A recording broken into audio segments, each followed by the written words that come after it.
As we move further, हम जैसे जैसे और यहाँ पर हायर रेट एप्लीकेशंस के बारे में बात करेंगे, तो हम चाहते हैं कि हम और ज़्यादा फास्टर इथरनेट इस्टेब्लिश कर पाए. तो here comes we are having now 10 gigabit ethernet. 10 gigabit ethernet, इसका मतलब 10 into 10⁻⁹ bits per second. This is the fast net. ये आपका इमेजिन कर सकते हैं कि ये बहुत ही फास्टर इथरनेट होगा. You can say it a very faster ethernet because 10 giga bits जो होता है वो एक काफी हायर रेट होता है डेटा ट्रांसमिशन के हिसाब से. So IEEE has set up and said that this standard is known as 802.3 AE. अब ये जो है, जैसे कि हम पहले से बात करते आए हैं कि इसमें दो चीजें होनी चाहिए कि हम क्या रेट डिसाइड करते हैं. तो यहाँ पे हमने रेट डिसाइड कर रखा है, वो है 10 इंटू 10⁻⁹ बिट्स पर सेकेंड, जिसे हम 10 गीगाबिट्स कह रहे हैं. और दूसरी चीज जो सबसे इंपॉर्टेंट है कि हमारा ये पूरा का पूरा जो नया इथरनेट है वो जो है पुराने, अब यहाँ पे पुरानों में हमारे पास तीन तीन तरीके के इथरनेट हो गए. Standard ethernet, then we come to the fast ethernet, और फिर आ गया गीगाबिट इथरनेट. स्टैंडर्ड, फास्ट और गीगाबिट, जिसमें गीगाबिट का रेट था 1 गीगाबिट्स पर सेकेंड, उसके पहले 10 MBPS का रेट था. तो हमें ऐसा एक 10 गीगाबिट इथरनेट इस्टेब्लिश करना पड़ेगा which is compatible with all the prior 3. उन सभी से वो क्या हो, कंपैटिबल हो. जैसे कि हम पहले भी गीगाबिट के केस में देख चुके हैं, कंपैटिबिलिटी एक इशू है जो सबसे ज्यादा इंपॉर्टेंट है. दैट कंपैटिबल होना चाहिए, ये सभी एक दूसरे कंपैटिबल होना चाहिए. साथ ही साथ now the second thing, the most important thing is the MAC layer frame.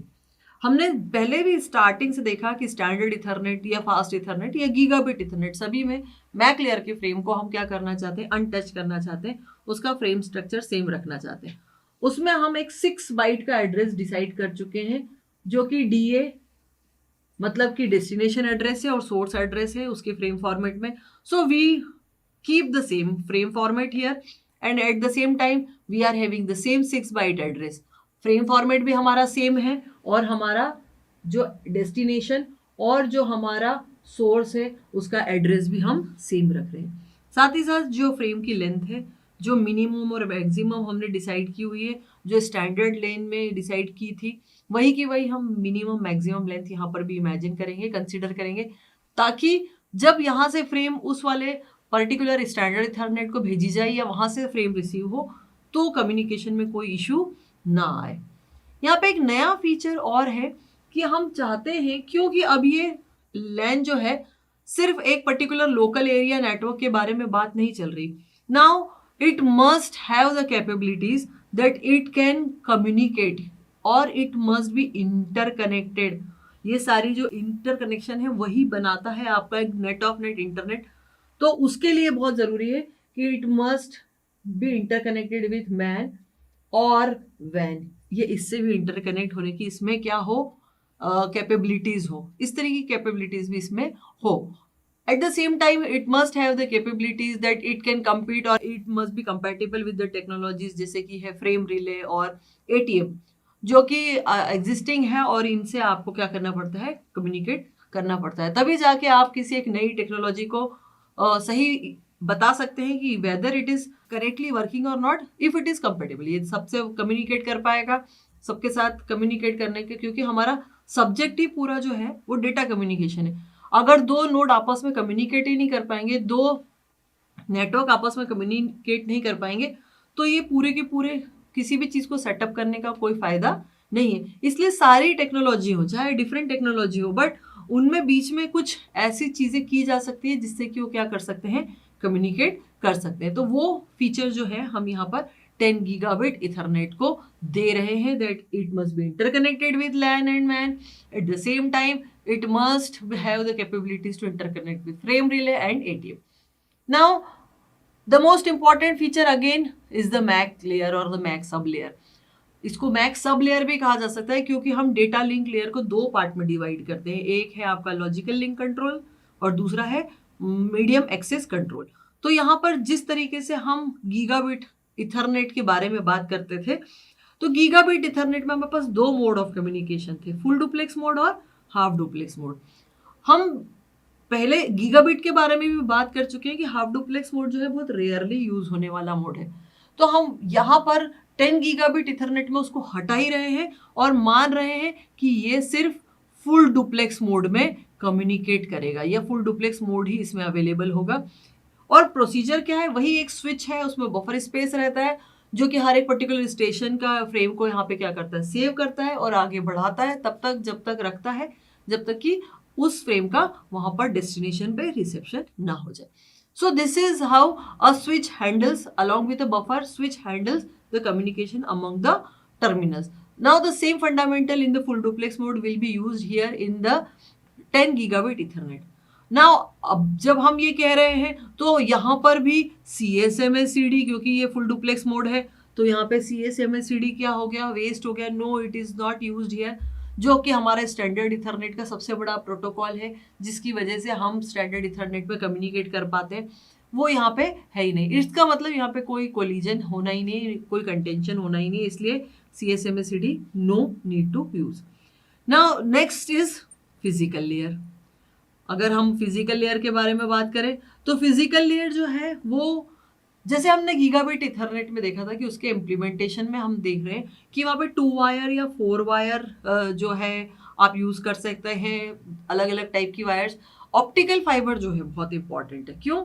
क्योंकि जब इस तरीके का डेटा रेट आपको देना है तो जो आपका मीडियम है वो प्रॉपर होना चाहिए, वो उस रेट को क्या कर पाए, हैंडल कर पाए। सो दैट कैपेसिटी और capability is present in optical fibre and that's why generally optical fibre जो है इसमें यूज किया जाता है।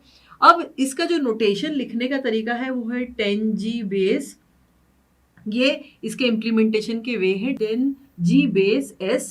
Now comes the 10G base L and 10G base आएगा E। नाउ ये अलग अलग तरीके के 3 इम्प्लीमेंटेशन है जो कि पॉसिबल है। सो हम इन तीनों को देखते हैं कि ये तीनों में डिफरेंस क्या है, इनका कंपैरिजन देख लेते हैं कि कौन से पर्टिकुलर मीडिया यूज करता है और क्या इनकी पर्टिकुलर मैक्सिमम लेंथ हो सकती है। So we are having 10G base S, 10G base L and 10G base E। इस तरीके के आपके जो 3 हैं, तीनों में अलग अलग तरीके का मीडिया यूज होता है। First will see the media.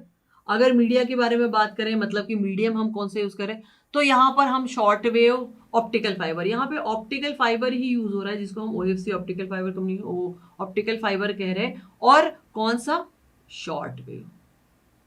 अब शॉर्ट वेव में कहाँ तक की वेव आप कंसिडर कर रहे हैं, तो ये है 50 नैनोमीटर, ये है रेंज इसकी, ये वेवलेंथ की रेंज है 50 नैनोमीटर की। आप एक particular short wave optical fibre use कर रहे हैं इन मल्टी मोड। जिस तरीके से आपकी ट्रांसमिशन अलग अलग मीडियम में अलग अलग तरीके के ट्रांसमिशन पॉसिबल है, ऑप्टिकल फाइबर में भी ये पॉसिबल है कि वहाँ पे सिंगल मोड या मल्टी मोड, मतलब मल्टीपल वेव से होके सिग्नल गुजर रहा है साधारण भाषा में, या सिंगल वेव से होता हुआ गुजर रहा है, वो ये डिफाइन करता है। तो मल्टी मोड जो है यहाँ पे चूज किया जाता है 10 बेस G के केस में। यहाँ पर भी ऑप्टिकल फाइबर यूज किया जाएगा और उसका जो है कैरेक्टरिस्टिक्स किस तरीके से है, लॉन्ग वेव है और वो 1310 नैनोमीटर है। तो 1310 नैनोमीटर के स्पेसिफिकेशन वाली आपकी जो ऑप्टिकल फाइबर है वो सपोर्ट करती है 10G बेस L को। और यहाँ पर आप देख सकते हैं जैसे जैसे इनकी वेवलेंथ जो है ये बढ़ रही है तो ये सपोर्ट करेगा सिर्फ सिंगल मोड को। तो यहाँ पे सिंगल मोड जो है वो सपोर्टेड होगा ऑप्टिकल फाइबर में। एंड लेटर ऑन लास्टली जो एक्सटेंडेड है, यहाँ पर भी सेम, इसका नाम एक्सटेंडेड है। और ये एक्सटेंडेड जो है वो क्या स्पेसिफाई करता है, दिस इज 1550 नैनोमीटर। यहाँ पे देख सकते हैं ये जो वेवलेंथ है सबसे ज़्यादा है और नेचुरल है कि ये ज़्यादा वेवलेंथ है, इसका मतलब ये सिंगल मोड ही सपोर्ट करेगा। नाउ द नेक्स्ट थिंग, कितना कितना इनका लेंथ हो सकता है, तो मैक्सिमम लेंथ कितनी हो सकती है इन नेटवर्क्स की, तो इसकी लेंथ हो सकती है 300 मीटर, इसकी 10 किलोमीटर और इसकी सबसे ज़्यादा 40 किलोमीटर, बिकॉज इसकी वेवलेंथ जो है वो सबसे ज़्यादा है। तो जितनी ज़्यादा वेवलेंथ होगी उतनी लेंथ वो कवर करेगा। और यहाँ शॉर्टर वेवलेंथ कम है तो नेचुरल है कि उसकी डिस्टेंस जो होगी मैक्सिमम लेंथ क्या होनी, कम होनी। सो ये आपके 3 इम्प्लीमेंटेशन है 10 गीगाबिट इथरनेट के। और अब हम लास्टली जो बात करेंगे यहाँ पे बेस की, तो बेस में यहाँ पे बेसबैंड सिग्नलिंग है, डिफरेंट टाइप्स की एनकोडिंग सिस्टम्स यहाँ पे यूज किए जा सकते हैं सिमिलर टू गीगाबिट नेटवर्क जो गीगाबिट इथरनेट में हम यूज करते आए थे।